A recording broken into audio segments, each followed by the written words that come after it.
have James 2, verses 1 through 13, and can you read that out?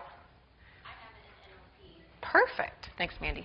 My dear brothers and sisters, how can you claim to have faith in our glorious Lord Jesus Christ if you favor some people over others? For example, suppose someone comes into your meeting dressed in fancy clothes and expensive jewelry, and another comes in who is poor and dressed in dirty clothes. If you give special attention and a good seat to the rich person, but you say to the poor one, you can stand over there, or else sit on the floor. Well, doesn't this discrimination show that your judgments are guided by evil motives? Listen to me, dear brothers and sisters. Hasn't God chosen the poor in this world to be rich in faith? Aren't they the ones who will inherit the kingdom he promised to those who love him? But you dishonor the poor. Isn't it the rich who oppress you and drag you into court?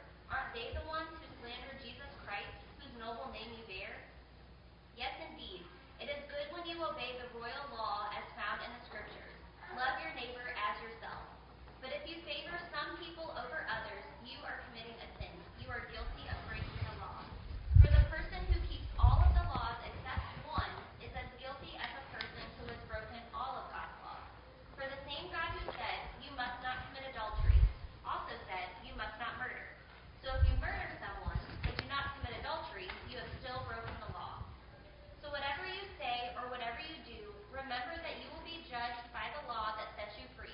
There will be no mercy for those who have not shown mercy to others. But if you have been merciful, God will be merciful when he judges you. Great. Thanks, Mandy. So we are in the book of James for the next several weeks, and this is the passage that we're on. But I thought maybe I could just give a little context and remind us of what we've been talking about the last few weeks. Just a little context, not a big one. Remember, last week we talked about James as the brother of Jesus. We didn't really get to hear much about him during Jesus' ministry and when Jesus was on earth, but later on we discover he's actually a really foundational leader in the church.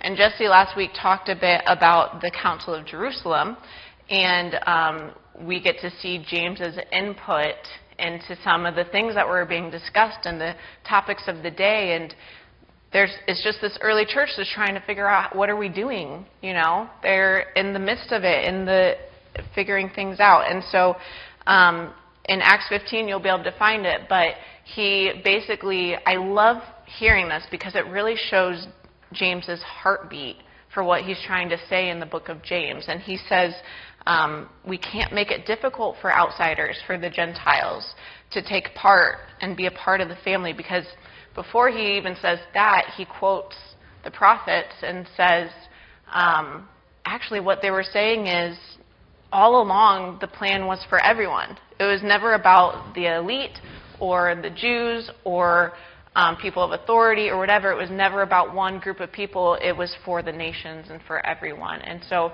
this is the heartbeat that we have going into James. A big theme in James is about not just being listeners of the word, but doers. We want to be able to love one another. In James 2, it's talking about the royal law, being able to love others as you love yourself. And if we only have this knowledge, we're not acting out of it, then what's the point? What's the point? And so all of it at the end of James 1, we're talking about it's as simple as doing, even though it's not really all that simple, right? But it's not only necessary, it's life-changing. It changes everything. And so James is kind of bringing this in to the themes as he's talking in the book of James, being a doer, not a hearer. And he's centering it around different social conflict and spiritual conflict that's happening. The church in that day was actually full of conflict. There was a lot of splinters and factions going on within the church. And so James is coming in and he's addressing the collective church. He's not just writing a letter to one church in one location. He's saying, brothers, what are we doing? We can't just be in...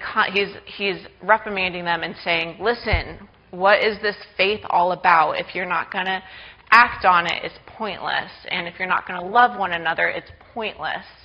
And so that's kind of what he's trying to get at in James, and what we can kind of keep in mind as we talk about the second chapter. And so Emily is going to share some good stuff with us from that.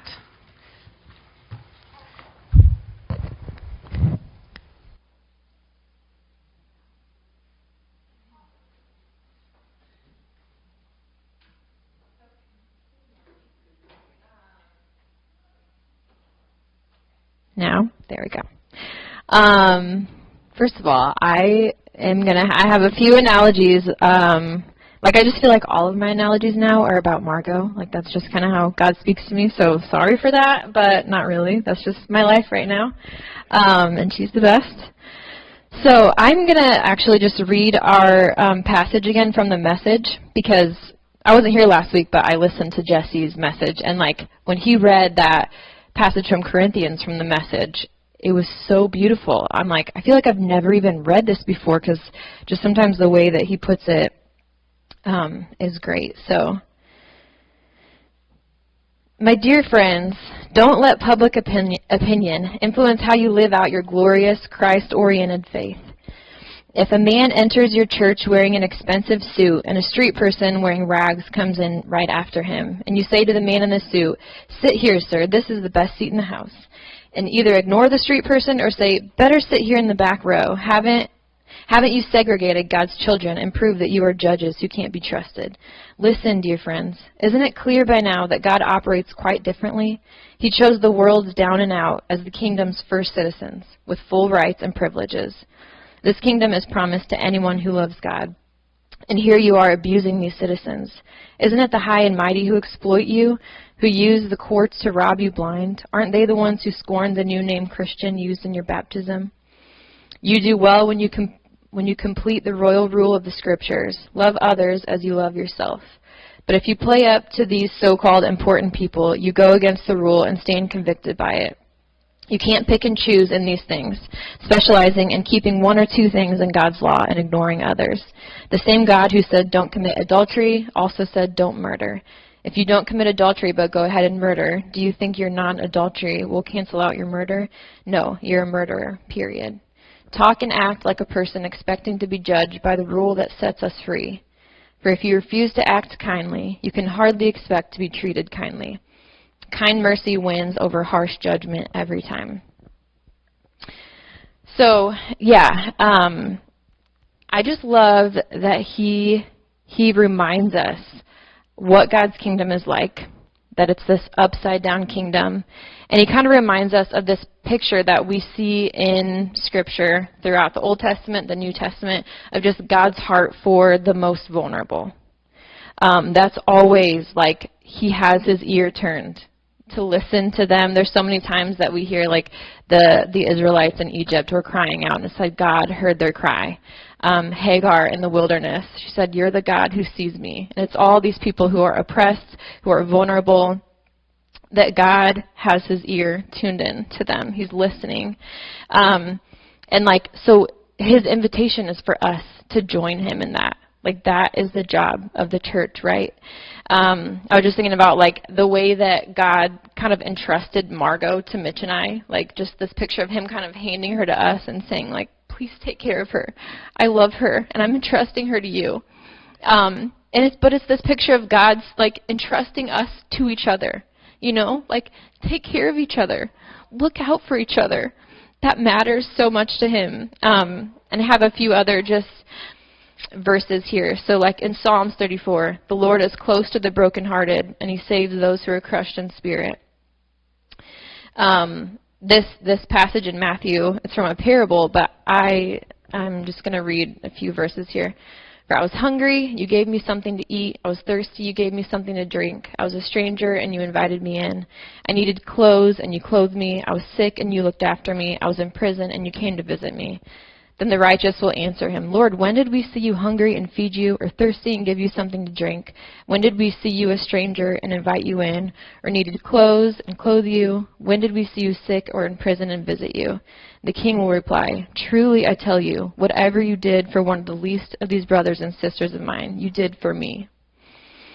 And then I even thought about like Jesus when the people are sending their kids into him and the disciples are trying to stop them. You know, like they're kids. We're doing important things here. Get them out of the way. And Jesus saying, no, let the children come to me. This is what my kingdom is about. Who are the ones that are at the bottom, that are vulnerable? Like, that is who I'm looking at. That is who my kingdom is oriented towards. Who are the vulnerable? Be with them. Welcome them. Like, that's his call to us. Will you hear the cry of the brokenhearted and vulnerable with me? Will you train your ear and let your heart be broken with me? We always hear about God's heart for the poor, the orphan, the widow, you know. So I love that reminder. Margot, her middle name is Valley, which is Val and Ellie, Mitch and I's moms put together. But also, I love that name because it's a reminder to me and to Mitch and to Margot forever that God's kingdom is oriented towards those in the valley. Like, that was kind of my prayer for her. Like, God, give her this heart of, like, your heart that sees those in the valleys. Your heart that wants them to be lifted up.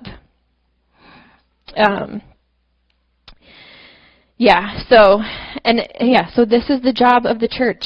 I think sometimes we get confused and we think our job is to be as good of an individual as I can on my own, like individual perfection. I need to stay clean. I need to follow all the rules. I need to go to the right places, stay away from the wrong places, from the wrong people, because they're going to trip me up, and I'm just trying to be good on my own here. But, like, actually the goal of the church is unity and love and caring for the most vulnerable and helping, like, even out the playing field. I just thought this morning of the Good Samaritan. You know, that story, this guy's beat up on the side of the road, and these people are passing him by, and a lot of them are these important, like, religious people kind of stepping over him because I have somewhere important to be, like a church meeting, a gathering. And I was just thinking, like, if whatever meeting we're going to is not helping us hear the cry of the hurting and the broken, then what the heck are we doing? We're missing it. Like, that is the point of it all, right?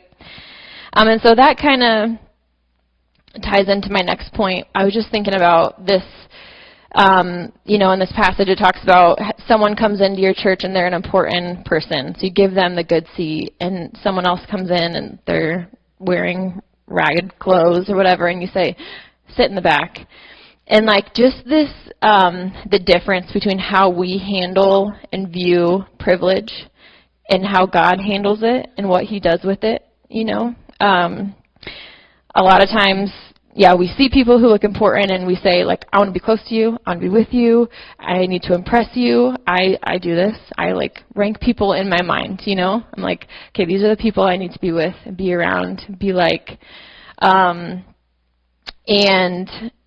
like, so even preaching, I'm like, okay, somehow I feel like maybe this is earning me something, like this is helping me, I don't know, it shows that I know a lot, like, I don't know, you know, I'm just constantly thinking of, like, how can I climb higher, impress people, and this is just, like, our nature. I think that we do that so much.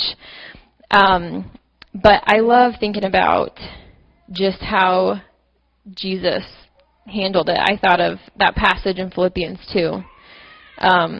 In your relationships with each other, have the same mindset as Christ Jesus, who being in very nature God, did not consider equality with God as something to be used to his own advantage, but made himself nothing by taking the very nature of a servant, being found in human likeness. And being found in the appearance of a man, he humbled himself by becoming obedient to death, even death on a cross. So, you know, like we take a hold of this privilege that we have, status, power, whatever it is, and we use it to climb. But we see this picture of Jesus taking it and, like, letting go, like dropping it, you know, and even stooping and saying, how can I get lower? I'm not just going to be a man, but like a servant, you know, and just thinking about in Jesus' life. So, the way that he enters the world through this unwed young girl in Bethlehem in a barn, his birth announced to shepherds, like the most humble way he could come. And a lot of times I feel, I have a lot of moments where I'm like, God, I just feel like a little girl. I don't really know anything. I sometimes, like I'll, in a setting like this especially, where I'm like, why do I have the microphone right now? But like, first of all, God affirms me. I hear him saying, like, you're not a little girl. Like, you are a woman who I know and have spoken to, and you have things to say. But then I just see this picture of Mary and him being like, even when you feel like a little girl, I chose a little girl to be at the center of my kingdom. I chose to come into the world through this little girl. And so little girls are important to me and significant, even when you feel that way. Jesus washing the disciples' feet. This whole time he's teaching them that, like, I am the Messiah that you've been waiting for. I am the king, but this is what I look like. This is what my kingdom is like. I am a king who doesn't come and take power and take over. I tie a towel around my waist and I bend over and I wash your feet. His death between criminals, I was just thinking, like, this, Jesus appeared to people after his resurrection, but for some people, this is the last picture they had of Jesus. Like, their last impression, their last thing that's stuck in their mind when they think of Jesus is him on a cross between two criminals, unrecognizable, naked, shamed. This is how he chose to end, like, his time here. He was constantly lowering himself as far as he could. And so, like, we're just so used to seeing people hold on to their power, use it. This week even, I had a couple, I watched this documentary that was crazy about this guy who basically, manipulated these young college students. They trusted him and looked up to him and, respected him. So he knew he had kind of this control over them, and he used it to manipulate them and brainwash them, control them. And then another story that I was thinking of this week about a dad who, abused his own daughter, and it's just so sad. And the fact that he took advantage of the fact that she trusted him. These should be the people that protect and look after these kids, and they just assume that these people with power are going to look after them, but so often that's not the case. And I think it just paints an even more beautiful picture of what God does, that he never manipulates, controls, uses his power against us, but he lays it down. And he actually calls us, he doesn't just give it up, but he gives it to us. He takes it and says, you are heirs. You are heirs in this kingdom. So I'm going to hand it to you, but I want you to use it in the way that I'm using it. I want you to follow after me in this pattern of giving it up and giving it away and helping pull people up that are in the valleys. So I thought of Mary's Magnificat in Luke. Is that how you say that word? Okay, yeah. What? Okay, thank you. Yeah, we'll say that. So I'm just going to read that. So Mary said, my soul magnifies the Lord. My spirit rejoices in God, my Savior. For God has looked with favor on the lowliness of the Almighty's servant. Surely from now on all generations will call me blessed. For the Mighty One has done great things for me, and holy is God's name. God's mercy is for those who fear God from generation to generation. God has shown strength with his arm. God has scattered the proud in the thoughts of their heart. God has brought down the powerful from their thrones and lifted up the lowly. God has filled the hungry with good things and sent the rich away empty. God has helped servant Israel in remembrance of God's mercy, according to the promise God made to our ancestors, to Abraham and his descendants forever. Yeah, so just, I love this picture of God's heart just being for an even kind of field here. I think a lot of times we think of how can I climb? How can I go up? And we see it as this pyramid of I need to get up here. But God's heart is for the people up here to come down and the people down here to come up. And so I was just thinking, what are some of these things, practically, okay? What are ways that we can lower ourselves to help lift others up? What are some examples of privilege? And I think even, I was thinking of age, I'm young, And I feel like as a body, that is something that we've gotten pretty good at, is like humility and like Willie. And some of you guys saying, being willing to learn from us who are young. You know, that's one of those things that it can be easy to think like, I know more than you. Like Jesse talked about last week, knowledge can puff us up and there's that pride there, but like just having the humility to stoop down and say like, I'm older, I have more experiences than you, but what you have to say, I need to listen to. And I want to learn. And so that's one way to like stoop. Let's get down and get low. And then even we've been going through, we have a group that meets on Wednesdays, and we've been going through our family history, our like genealogy, our grandparents, great-grandparents, and just trying to look at what are some generational sins or just hardships that have run through our family that affect me, different traumas that I still carry that affect me. And like I realized there's not a lot of that in my family, you know? Like I have been very, very, very lucky to have parents who love me, their parents love them and taught them about Jesus. And like, I mean, there's definitely things there, brokenness, but I just thought like, what an example of privilege that is, that I just happened to be born into this safe place with people who love me, and so many people have not had that. So they are so many steps behind already, being born into a family with just brokenness and trauma and abuse. And so like, how can I, as someone who just got lucky to be born into this safe place, how can I use that and like help lift others up who haven't? How can I learn from them and listen? And like not in a way of I'm up here, you're down here, but in a way of like we belong to each other. We're family. When you suffer, I suffer. It affects me. Okay? We're tied together. And I just think this is the litmus test of the church, is like, how well are we caring for the vulnerable, the hurting? How well are we loving each other and preferring each other? We have a God who chooses to get down low, to let go of his privilege, to say, I want to be close to my kids, especially those who are hurting.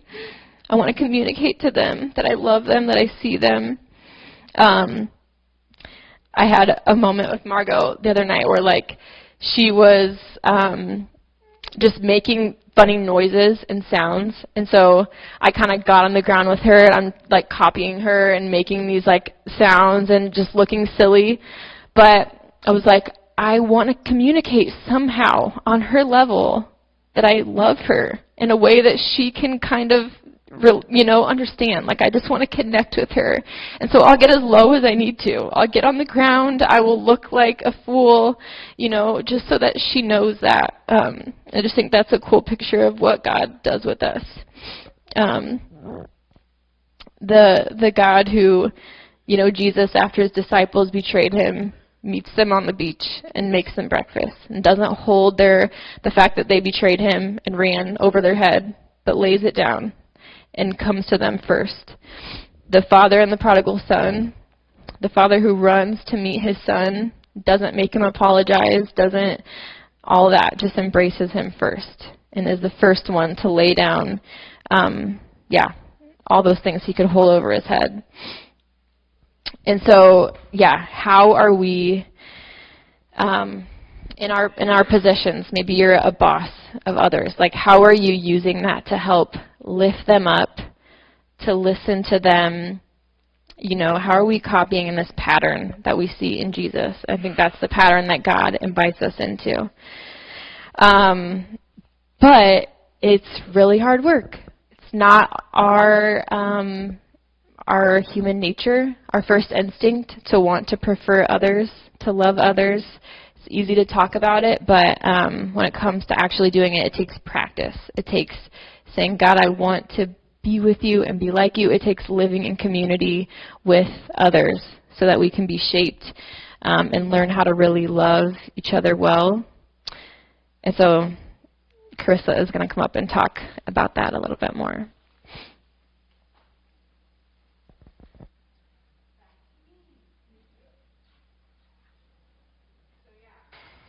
It's seeing one another. It's stopping on the side of the road, the story of the Samaritan, seeing and responding, lowering ourselves. Why is that? It's like so simple, but why is it so hard? Not rhetorical. Natural? It feels unnatural. It works so hard to go up. Yeah. It's very hard to go down. Yeah. Fear? Yeah. Takes time. What was that, Caleb? This day and age, people are scared to help others. That's really true. Fear of, will I get in trouble? Will it make me look silly? Will I get hurt? Any others? Sometimes you're just in survival mode yourself. Yeah. Is it because we're human? All of those answers said that. Like, it's hard because we're not perfect and we're not human, and there's so many. I love hearing all of that. It's so difficult. It's such an easy concept to see another person and to stop, but it's so hard. And it's also hard because I'm a self-centered person. I'm selfish, right? And I have, like, innately the sinful nature in all of us. There's an innate, like, desire, not even desire. I think it's just that we don't see. Automatically, I see myself and what I want before I can even think, oh, this is what someone else needs, right? It's so hard and it's so messy. And so all of us were born the same way with this innate, natural bend to ourselves. And we're all placed and plopped down, healthy or not, in family, right? And so this concept of family is this place where it's actually other focus. Family is about supporting one another in order to survive, literally. We are put in that place for support. It's an other focused, all that. And so there's this funny clash, I think, when I think of, like, me as a selfish person put into this, like, very non-selfish pod. But I think God designed it that way. That's, like, the whole point. And so I was just thinking about family, and I was put into the Lucas clan, and it was a pretty good place to be. But it's just also funny because we're all made very differently, and we all had different experience.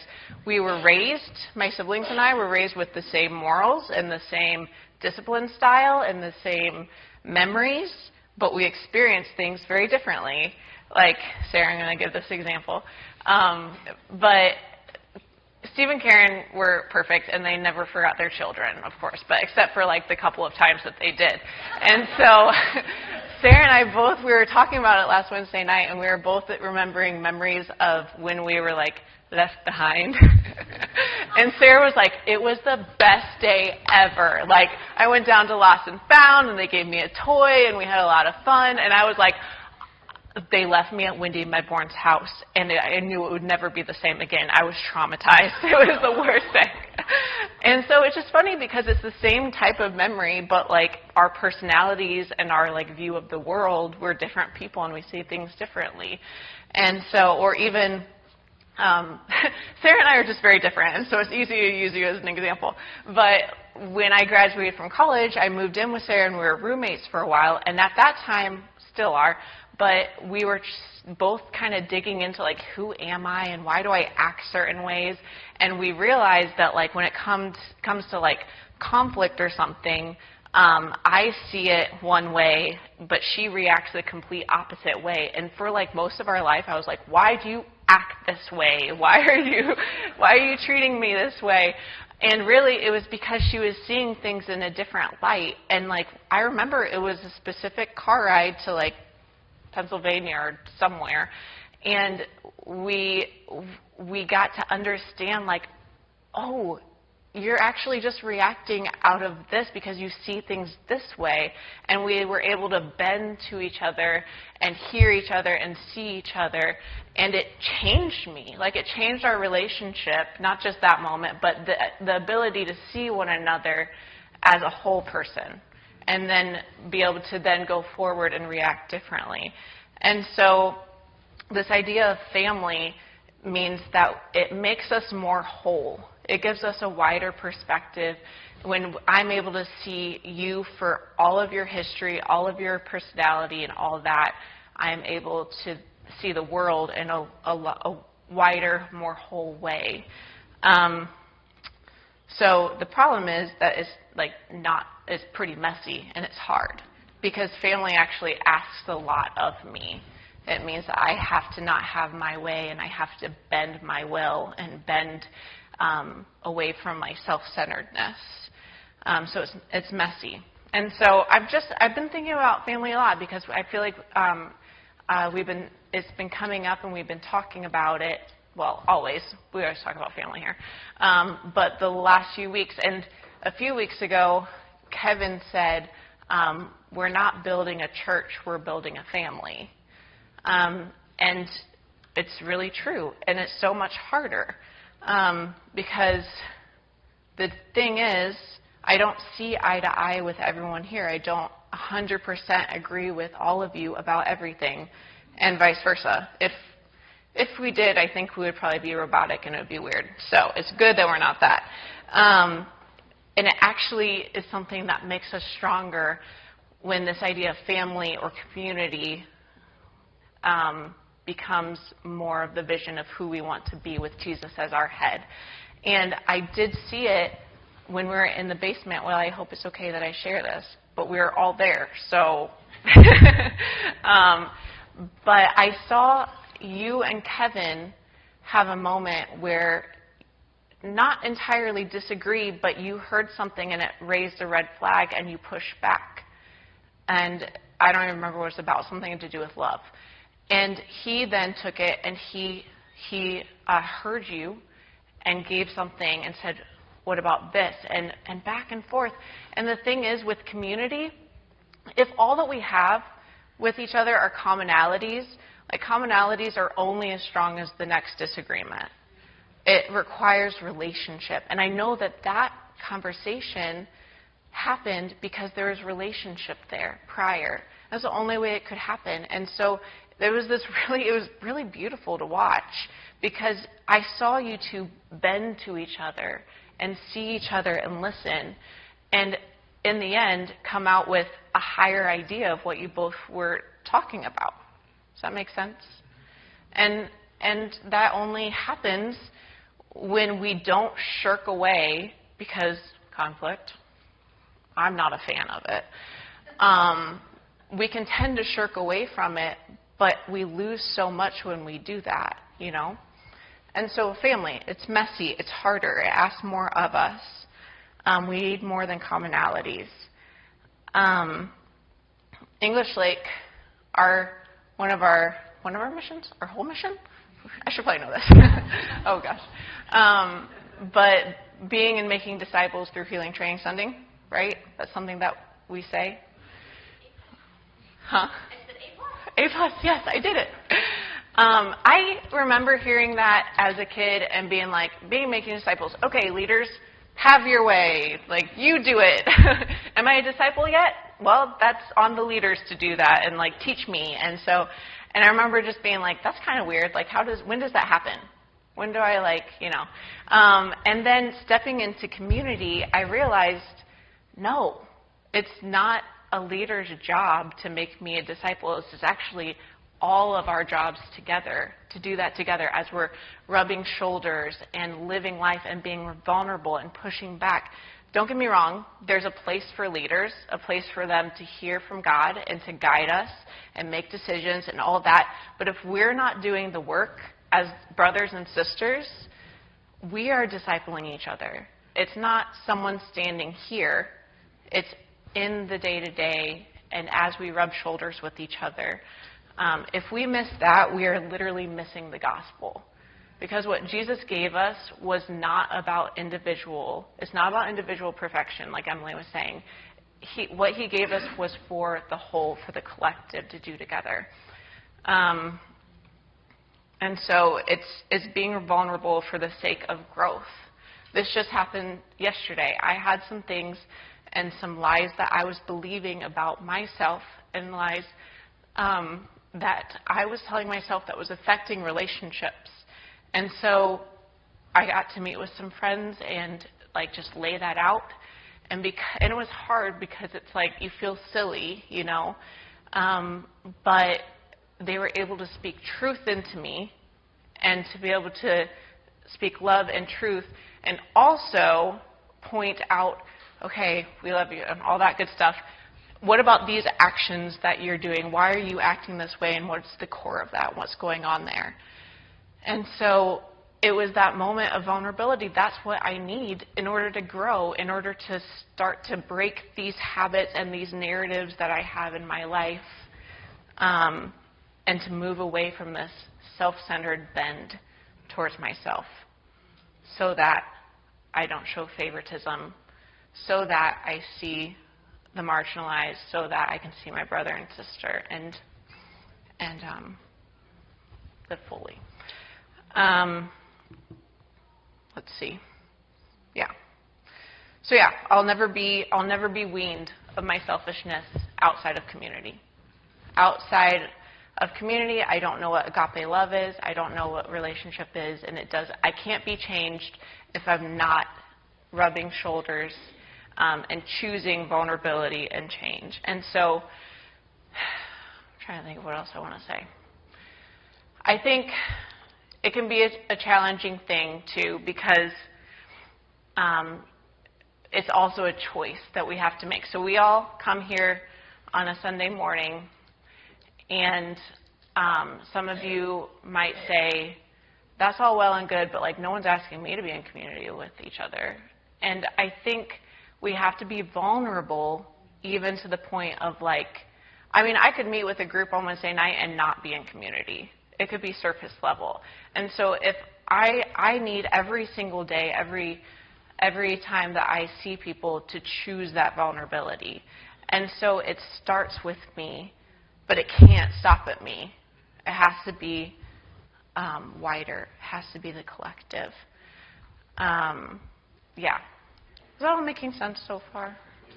Remember, we're blaming the dog's meds if it doesn't make sense. So, yeah. The only other point that I was thinking about was, because it's not just about this room. It's not just about the people here. Like, I am in community with all of you, and I'm living life with all of you. But how am I going to be able to see the person how am I supposed to see the stranger or the person who needs some love or needs to be seen if I can't even see my brother and sister? If I can't see as far as my own self, how am I going to then be an impact? Because the whole point of the church is others. God wants to use us in order to impact the world. And so it can't just stop in these walls. It can't stop on a Tuesday morning or a Wednesday night or whatever night that you see people. It has to be bigger than ourselves. So I think that's all I have. So Emily, we're going to just do a prayer together, and Emily's going to lead that. And do you just want to explain what you're doing?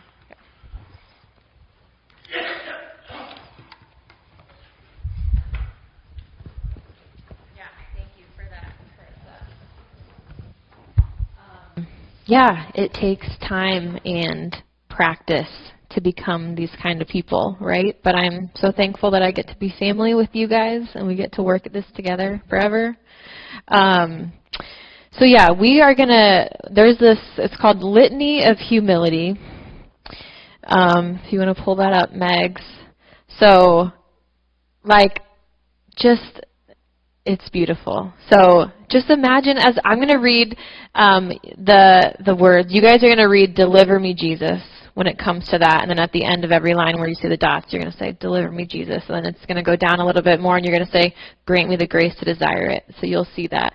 But imagine if this could be our prayer every day. If we could wake up in the morning and say, "Deliver me, Jesus," from the fear of from the desire of being honored, from the desire of being preferred to others. I was even thinking about this, so often the reason that we cling so hard to I need to be loved, I need to be preferred, is because we don't trust that we are loved.